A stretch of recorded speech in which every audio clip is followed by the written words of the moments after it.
In last class, you studied about CSMA, that is Carrier Sense Multiple Access Protocol.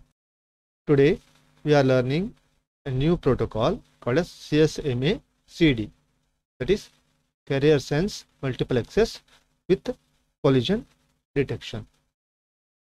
In previous, the CSMA has some disadvantage, that is, after a collision occurs, what has to be done is not provided in the CSMA. But in CSMA CD, if the collision occurs, what is to be do or what is to be done? It is explained by the CSMA CD. Now consider this diagram here. I already mentioned this is actually a time period. Okay, between this time, how actually the data transmission occurs in the two stations. Stations means here computers. Okay, now imagine if a computer A transmit data at time t1. First, it will use one of the persistent technique like one persistent, non-persistent, or p persistent, and sense the media and transmit the data at time t1.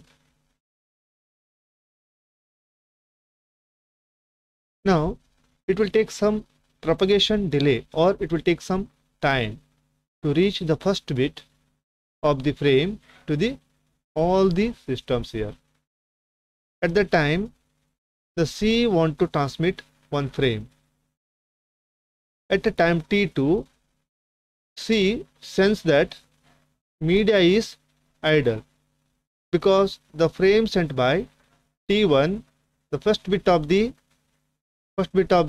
frame sent by A is not reached to the C here. So it thinks that C station thinks that it is idle and sense the media and apply some persistent technique and transmit the data. Once it will transmit the data, it will transmit the data at time t2.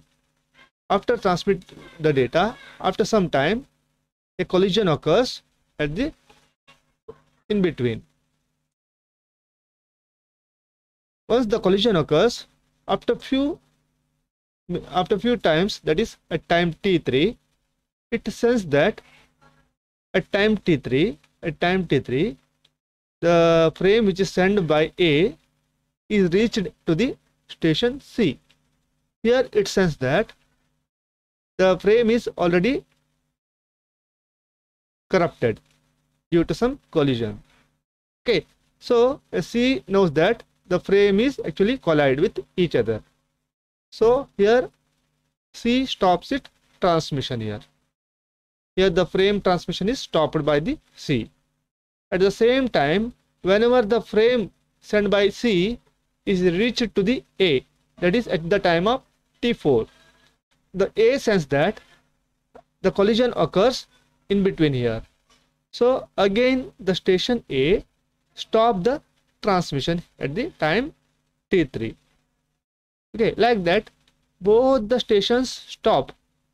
Whenever it sense a collision, both the station stop the transmission.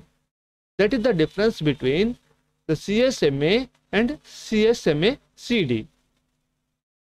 If you see here in CSMA, even after the collision detection here, if you see here, whenever the collision occurs somewhere here, okay, now the collision detection will be done here, still the frame transmission will be occur from both sides, C as well as A.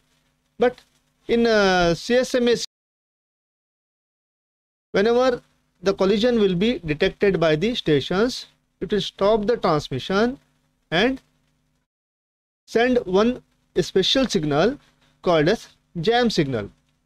Once the jam signal is sent by the stations, it is reached to the all the other stations and they will just prevent or they will just wait for the data transmission. means no station will be transmitted when jam signal is available in the media. If you see properly here, the station A transmit a frame between duration T4 minus T1, means between these two time it will transmit the data. At the same time, the station C transmit a data between T3 minus T2, between this duration. So one of the points we have to remember, for the protocol to work, the length of any frame divided by the bit rate in this protocol must be more than either of this duration. That is, it should be more than T4 minus T1 or T3 minus T2, because the reason is here, the frame size should be such that the last bit will not be received until the collision detection will be identified by the stations. The collision detection should be done before the entire frame should be reached to the, or transfer should be done. Because once the entire frame transmission should be done, even after the collision occurs, the station thinks that the frame is already delivered. Okay, so the frame size is very important in CSMA CD. Now we will study how the CSMA CD works by using this flow chart. First, it will sense the channel before we start sending the frame by using one of the persistent technique called as non-persistent, one persistent or P persistent. In CSMA CD, the transmission and collision is a continuous process. That means the station transmission and receiving is done simultaneously.